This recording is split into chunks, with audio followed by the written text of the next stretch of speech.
Assalamualaikum warahmatullahi wabarakatuh. Salam sejahtera, salam sehat bagi kita semua. Perkenalkan, saya Barkun, analis kebijakan ahli muda dari Direktorat Jenderal Migas Kementerian ESDM. Pada kesempatan kali ini, saya akan coba menyampaikan panduan atau tutorial terkait penyusunan dupak jabatan fungsional analis kebijakan. Khususnya bagi Bapak Ibu yang masuk menjadi analis kebijakan melalui jalur in-passing ataupun transformasi jabatan, sehingga mungkin belum pernah mendapatkan materi terkait penyusunan dupak. Saya sendiri kebetulan masuk dari awal CPNS sebagai analis kebijakan, sehingga telah beberapa kali mengumpulkan dupak dan alhamdulillah mendapatkan hasil yang cukup baik. Pertanyaan yang sering muncul itu adalah kegiatan apa saja sih yang bisa kita klaim sebagai kegiatan dari seorang analis kebijakan. Jadi di sini intinya adalah itu merupakan serangkaian kegiatan yang menjadi keputusan pemerintah gitu ya. Bisa produknya macam-macam, bisa ada regulasi, surat keputusan dan lain sebagainya. Kemudian itu mempunyai tujuan tertentu dan ditujukan untuk kepentingan masyarakat atau stakeholders yang di luar institusi kita gitu. Jadi buat Bapak Ibu yang pekerjaan sehari-harinya ternyata masih berkutat di internal organisasi, misalnya terkait keuangan mungkin atau kepegawaian yang tidak terkait dengan instansi luar atau masyarakat. Nah, itu bisa jadi nanti ketika mengklaim kegiatan tersebut sebagai pekerjaan analis kebijakan akan susah gitu. Jadi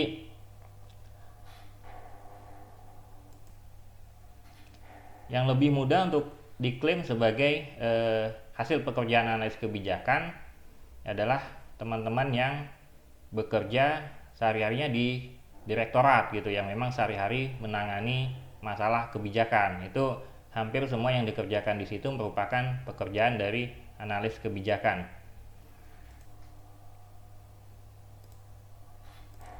Selanjutnya, pekerjaan di dalam lingkup analis kebijakan itu ada pekerjaan pribadi, ada pekerjaan kelompok, dan ada pekerjaan tim. Nah, untuk pribadi ini saya kira jelas ya, artinya memang dikerjakan sendiri. Selanjutnya antara kelompok dan tim itu ada bedanya. Sama kalau di kelompok itu tidak ada ketua dan anggota gitu. Semuanya itu dianggap setara. Kemudian nilai itu dibagi secara prorata. Sedangkan di dalam tim itu ada SK timnya. Kemudian ada ketua dan anggota. Kemudian nilai ketua itu lebih tinggi dibandingkan nilai anggota. Nah, di sini pekerjaan seorang analis kebijakan di kita, terutama yang ada yang masih di dalam lingkup struktural ataupun yang masih dalam masa transisi dari struktural ke fungsional, itu akan lebih banyak pekerjaan kelompok gitu. Apalagi misalnya koordinatornya adalah analis kebijakan madya, kemudian subkoordinatornya adalah analis kebijakan muda, kemudian yang di bawahnya lagi adalah analis kebijakan pertama. Nah, ini nanti hasil pekerjaannya itu bisa dibagi 3. Ya, misalnya dari koordinator menurunkan ke subkor menurunkan ke AK pertama. Nah, nanti yang masing-masing kan punya kontribusi masing-masing di dalam pekerjaan tersebut. Misalnya di level AK pertama ya dia memang mengumpulkan data, menyusun, kemudian di subkornya menyempurnakan, di koordinatornya menyempurnakan dan memberikan arahan, misalnya seperti itu. Nah, nanti nilainya akan dibagi 3 ya, dibagi rata 3 per tiap satuan pekerjaan, sehingga nanti untuk koordinator dan subkor itu bisa saja meminta hasil pekerjaan yang dikerjakan oleh AK pertama tadi gitu. Jadi misalnya pekerjaannya apa, misalnya telaan staff ya, nanti yang di bawahnya itu yang mengumpulkan bukti dukung ya, yang di level koordinator ya menggunakan itu, dan dia juga bisa mengklaim itu sebagai hasil pekerjaannya karena dia memang punya peran di situ gitu. Jadi biar nanti koordinator, terutama yang sebagian besar mungkin sudah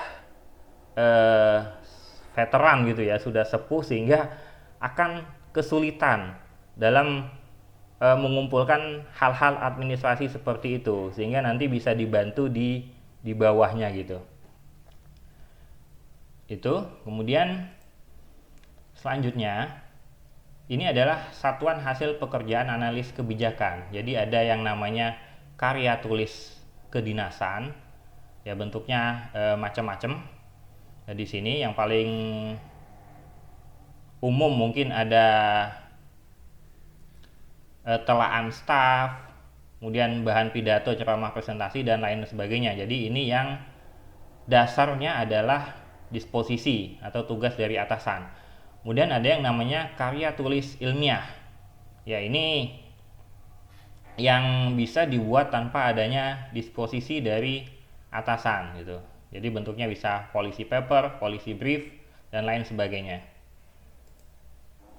Nah, ini saya kasih gambaran, misalnya ada satu pekerjaan ya, ada satu kegiatan, misalnya ada pemerintah daerah yang berkonsultasi datang ke tempat kami menanyakan terkait penyiapan BUMD migas untuk PI 10% gitu. Nah, dupak yang bisa diklaim dari satu kegiatan ini ternyata ada banyak ya, ada di 3 paling tidak di sini. Pertama, ada bahan paparan atau presentasi atau briefing sheet. Ini maksimal poinnya adalah 5. Selanjutnya, ada daftar konsultasi dan hasil konsultasi. Maksimal poinnya 2,75. Terus ada telaan staff.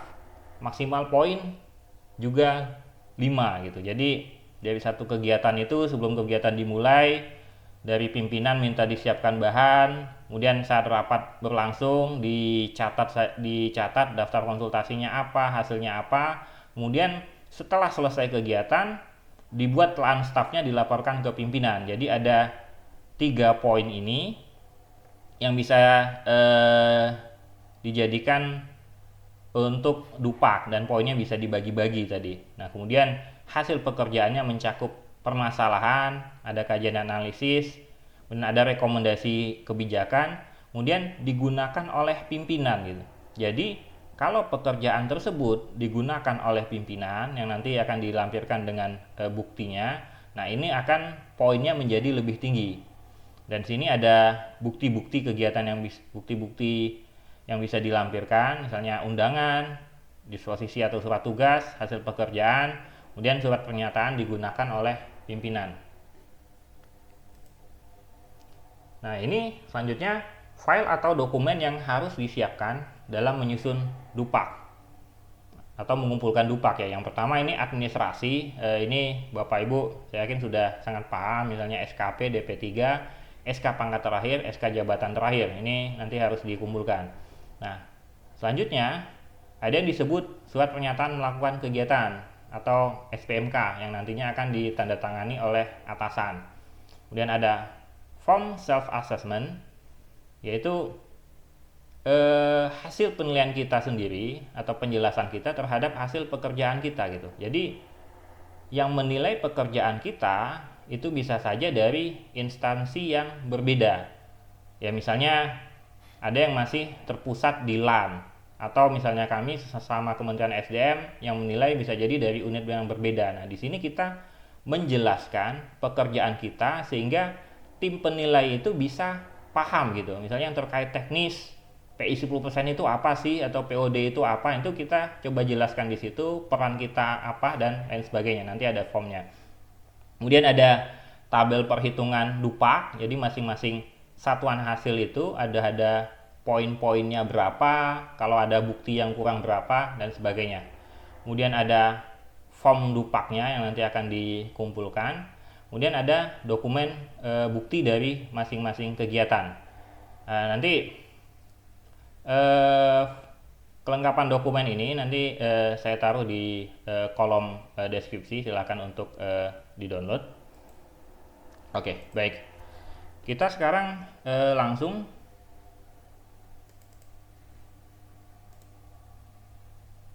sekarang kita akan coba lihat ya prakteknya seperti apa. Kita akan coba buka formnya. Jadi di analis kebijakan itu kan ada unsur utama dan unsur penunjang. Unsur utama itu terdiri dari pendidikan dan pelatihan, kajian dan analisis, kemudian pengembangan profesi. Sedangkan unsur penunjang ini adalah tambahan saja yang nilainya itu maksimal 20%. Sedangkan unsur utama itu minimal 80%. Baik, kita akan langsung coba buka dari surat pernyataan ijazah. Jadi buat Bapak Ibu yang mempunyai ijazah katakanlah S2 atau S3 yang dulu belum diklaim ketika diangkat pertama kali, nah itu bisa diajukan. Nah itu nanti kita diminta untuk mengisi formulir seperti ini, surat pernyataan telah mengikuti pendidikan formal dan memperoleh ijazah atau gelar. Nah di sini dicantumkan data-datanya, ijazahnya itu apa, S1, S2 atau S3, nomornya, kemudian tanggal bulan ijazah, perguruan tinggi, jurusan dan sebagainya. Nah di sini ada kualifikasi pendidikan itu sebagai unsur utama atau unsur penunjang gitu. Jadi unsur utama itu adalah kalau ijazah kita itu terkait dengan pekerjaan kita sehari-hari sebagai analis kebijakan di unit tempat kerja kita. Sedangkan kalau unsur penunjang itu yang dianggap tidak sesuai gitu. Jadi misalnya ya katakanlah ijazah dia sebagai analis kebijakan di Ditjen Migas, di Direktorat Hulu, tapi ijazah S2-nya katakanlah sejarah gitu. Nah, kan tidak sesuai, maka itu masuk ke unsur penunjang. Nah, di sini poinnya itu beda.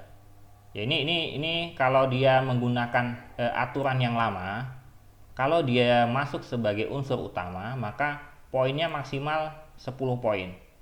Sedangkan kalau dia unsur penunjang, kalau dia S2 adalah 20 poin. Nah, tapi di sini yang perlu diingat bahwa sekarang itu ada pembatasan poin. Sehingga tidak mungkin lagi untuk mendapatkan 50 poin ini. Jadi saran saya kalau punya ijazah itu dimasukkan saja sebagai unsur penunjang. Nanti masuknya bukan unsur penunjang, tapi masuk sebagai unsur pengembangan profesi. Di unsur pengembangan profesi dia nanti bisa mendapatkan 20 poin gitu kalau dia ijazah S2. Dan sebagai informasi bahwa unsur pengembangan profesi itu adalah yang paling sulit untuk didapatkan gitu. Jadi banyak teman-teman yang tidak bisa naik pangkat atau jabatan karena terkendala di subunsur pengembangan profesi. Ya, jadi seperti itu. Ini kalau yang terkait ijazah. Baik. Selanjutnya. Nah, di subunsur pendidikan dan latihan ini juga ada yang disebut kita itu mengikuti diklat atau pelatihan khususnya yang terkait kebijakan. Nah di sini kita mengisi form ini, kita cantumkan nama diklatnya apa, tanggalnya berapa, satuan hasil. Nah ini dia itu dibedakan berdasarkan jumlah jam pelajaran. Jadi minimal itu 10 ya, 10 jam pelajaran. Jadi 10 jam pelajaran sampai 80 jam pelajaran itu ternyata poinnya itu masih dianggap 1. Sedangkan di sini bukti yang fisik yang disampaikan itu adalah sertifikat. Nah, seperti ini. Jadi kalau Bapak Ibu mengikuti suatu seminar atau kegiatan yang ternyata itu kurang dari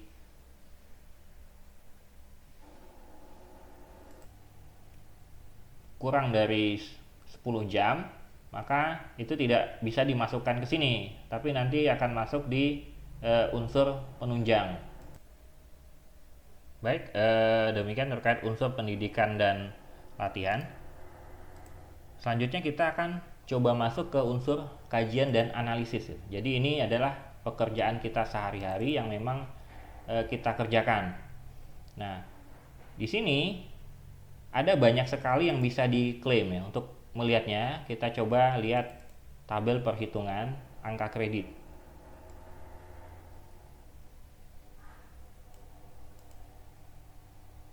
Nah, ini secara umum ya. Jadi untuk yang terkait unsur kajian dan analisis, ini dari nomor 1, naskah akademik rancangan undang-undang,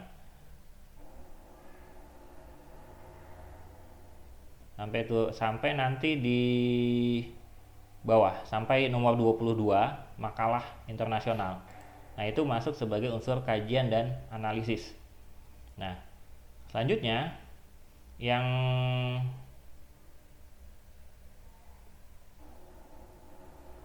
modul diklat, model kebijakan, alat bantu, kemudian buku pedoman, juklak juknis, ini masuk sebagai unsur pengembangan profesi. Sedangkan di bawahnya 29 sampai 32 ini kembali ini merupakan unsur kajian dan analisis. Nah, di sini Bapak Ibu itu bisa melihat, bisa menghitung poin-poinnya itu kira-kira apa, bukti dukungnya apa gitu.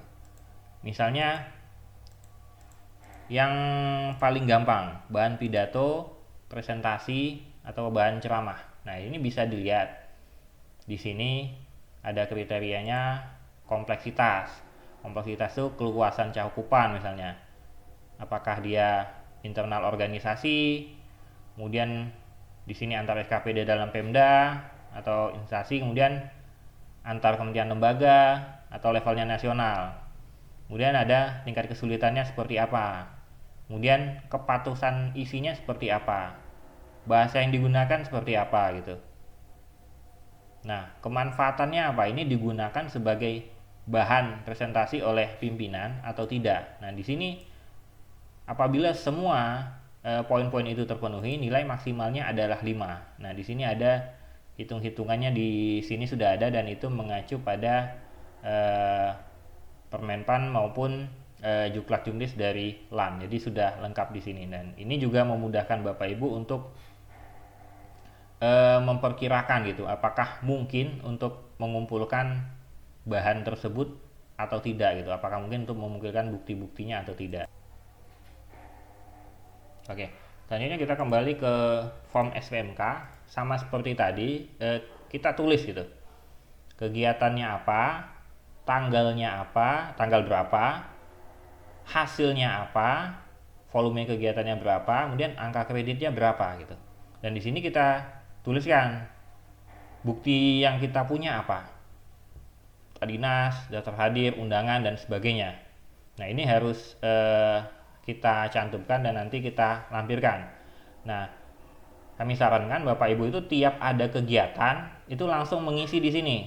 Kegiatannya apa langsung diisi di sini, kemudian data dukungnya disimpan di folder yang terpisah gitu, sehingga nanti ketika saatnya tiba untuk mengumpulkan dupak itu tidak bingung lagi, tidak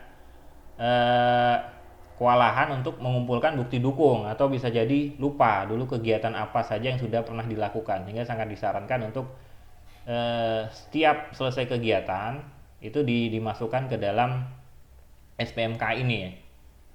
Seperti itu. Ini masing-masing beda, nanti disesuaikan bukti dukung dan angka kreditnya dari satuan yang ada di dalam tabel tadi gitu. Ini saya coba scroll seperti ini, dan juga nanti akan ditandatangani oleh atasan langsung. Nah, di sini saya ingin menunjukkan yang disebut dengan form self assessment ya.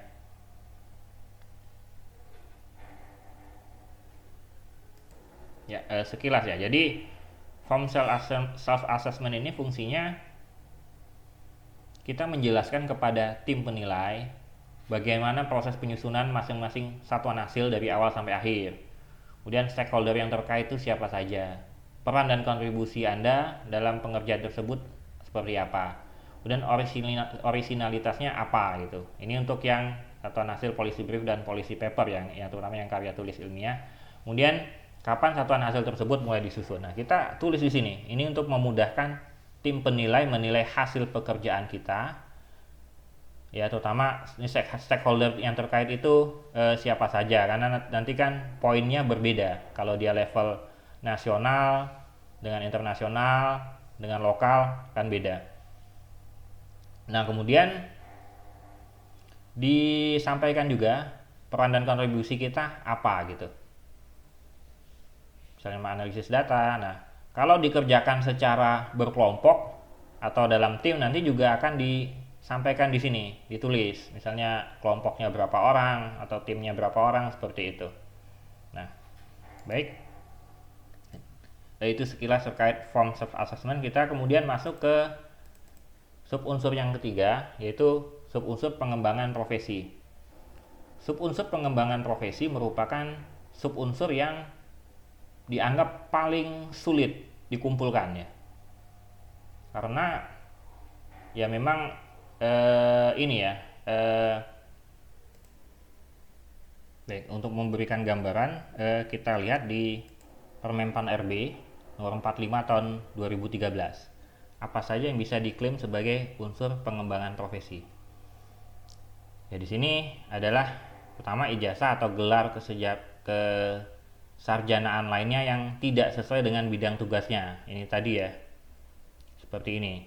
Kemudian membuat modul bahan ajar diklat, membuat model kebijakan, membuat alat bantu diklat kebijakan, pembuatan audiovisual untuk diklat kebijakan, pengembangan buku pendoman tentang kebijakan, penyusunan juklat juknis, gelar kehormatan, dan sebagainya. Nah, poin-poin ini kemungkinan besar sulit untuk bisa dikumpulkan gitu ya, kalau kita tidak terlibat di dalam diklat kebijakan gitu ya. Sebagai contoh, kami misalnya yang sehari-hari di Direktorat Jenderal untuk yang terkait diklat kebijakan ini akan sangat sulit untuk mengumpulkannya, karena buktinya itu juga sulit ya. Bukti dukungnya misalnya ada yang harus ditandatangani oleh pimpinan lembaga diklat dan sebagainya, sehingga buat yang teman-teman yang ada di direktorat ataupun yang tidak terkait dengan lembaga diklat, menurut kami yang bisa dikumpulkan adalah dari ini, pertama ijazah tadi yang nanti dikumpulkan sebagai unsur pengembangan profesi, atau yang lainnya adalah penyusunan atau pengembangan juklak juknis di bidang analis kebijakan. Ya, ini menurut kami adalah yang lebih mudah untuk kita kumpulkan. Nah, ini dulu contoh yang pernah saya sampaikan adalah menyusun juklak dan juknis. Ada dua yang dikumpulkan. Di sini kita sampaikan tanggalnya berapa, dokumennya seperti apa, dan ini ditandatangani oleh eselon 2 gitu, direktur gitu ya sekarang. Kemudian poinnya ada 10 poin maksimal kalau disetujui gitu, dan menurut kami ini yang lebih mudah untuk kita kumpulkan terkait juklak juknis ini. Jadi bukti dukungnya adalah dokumen juklak juknis, kemudian ada surat pernyataan orisinalitas dari kita, kemudian surat keterangan penggunaan juklak juknis yang ditandatangani oleh atasan.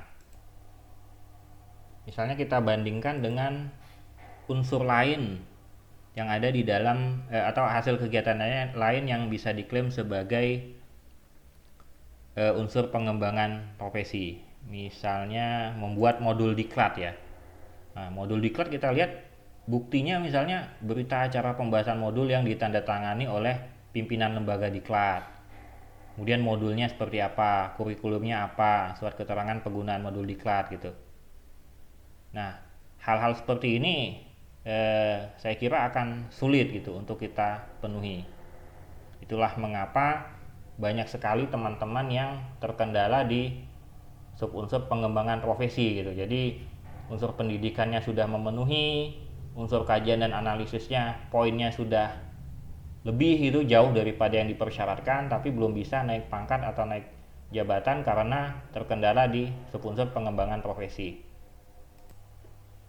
Selanjutnya kita masuk ke unsur penunjang.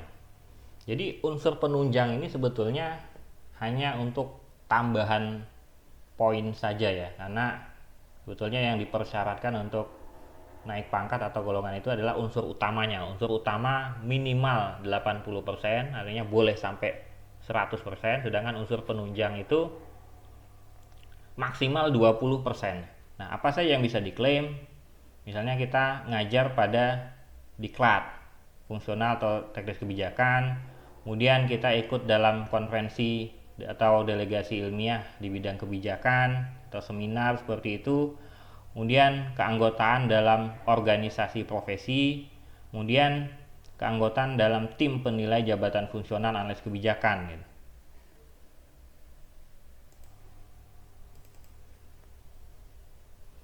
Baik, di sini kita sama prosesnya, kita kembali menyusun SPMK seperti biasa, misalnya menjadi pengajar atau pelatih diklat. Di sini satuannya adalah jam pelajaran gitu. Jadi untuk satu hari itu biasanya dianggap sebagai 8 JP ya, kalau di dalam sertifikatnya atau di dalam undangannya tidak disebutkan gitu. Buktinya antara lain surat permohonan narasumber, kemudian surat penugasan. Nah, ini kemudian contohnya kita ikut seminar atau lokakarya atau konferensi atau delegasi ilmiah di bidang kebijakan. Jadi yang tadi saya sampaikan di awal, misalnya kita ikut satu seminar yang kurang dari 10 jam ya, kita bisa masukkan ke sini sebagai unsur penunjang. Kita masukkan ke sini. Kemudian keanggotaan dalam organisasi profesi. Nah, ini misalnya kita itu ada yang namanya Asosiasi Analis Kebijakan Indonesia, itu organisasi yang masih baru ya, menjadi wadah bagi analis kebijakan. Nah, di sini yang bisa diklaim itu setiap tahun, kemudian poinnya adalah 0,75, buktinya adalah kartu anggota. Jadi seperti itu.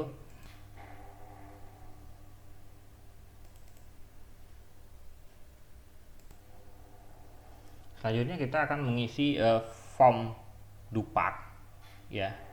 Jadi di sini lengkap data kita, biodata, kemudian unsur utamanya apa saja yang dari SPMK tadi kita masukkan di sini. Masukkan di poin-poin mana saja yang kita susun. Misalnya ada diklat yang 31 sampai 80 jam, ini 1, kemudian 10 sampai 31 gitu. Ada satu poinnya, angka kreditnya yang diusulkan. Kemudian kajian dan analisis kebijakan kita tulis di sini, misalnya telaan staf di total ada 30. Kemudian ini dalam komunikasi, koordinasi, advokasi, konsultasi dan negosiasi kebijakan. Yang poin nomor 6, ini contohnya adalah bahan pidato, ceramah, presentasi, itu ada 70 poin misalnya. Dan jumlah unsur utama di total 102 kita total di sini, kemudian unsur penunjangnya kita cantumkan, kemudian di total berapa yang kita ajukan untuk dinilai oleh tim penilai. Nah, kemudian ditandatangani oleh atasan. Selanjutnya setelah kita submit Dupak tersebut, maka Dupak tersebut akan dinilai ya, bisa dinilai oleh tim penilai pusat dari LAN atau tim penilai instansi, buat instansi yang sudah punya tim penilai sendiri. Nah, kita tunggu hasilnya, nanti kita akan dapat penetapan angka kredit seperti ini. Pendidikan formal misalnya, karena tidak pengajukan, tidak ada dinilai, terus subunsur pendidikan dan pelatihan fungsional ini dinilai yang baru adalah 2,5. Jadi yang lama ini adalah yang sebelumnya, yang sebelum kita mengajukan Dupak, ini misalnya adalah hasil pengangkatan pertama kali. Nah, baru ini adalah yang hasil dari pengumpulan Dupak kita gitu. Seperti ini. Kemudian pendidikan dan pelatihan prajab, ini karena dulu sudah pernah diklaim maka tidak bisa diklaim lagi. Kemudian kajian dan analisis kebijakan ada tambahan 89,01 poin. Kemudian pengembangan profesi 16,00 poin. Jadi jumlah unsur utamanya ada tambahan besar 107,51. Kemudian di unsur penunjangnya ada tambahan 13,75 poin, hingga nanti akan ditotal oleh LAN seperti ini. Kemudian ada jumlah totalnya, dan dia akan memberikan rekomendasi gitu. Apakah kita bisa naik pangkat, misalnya naik pangkatnya dari sampai ke 3B misalnya seperti itu, atau bisa naik golongan, atau rekomendasi naik jabatan ya, misalnya dari pertama ke muda gitu. Nanti akan tertulis di rekomendasi dari LAN seperti apa. Baik, saya kira demikian pemaparan dari kami. Lebih dan kurang kami mohon maaf. Akhir kata, assalamualaikum warahmatullahi wabarakatuh.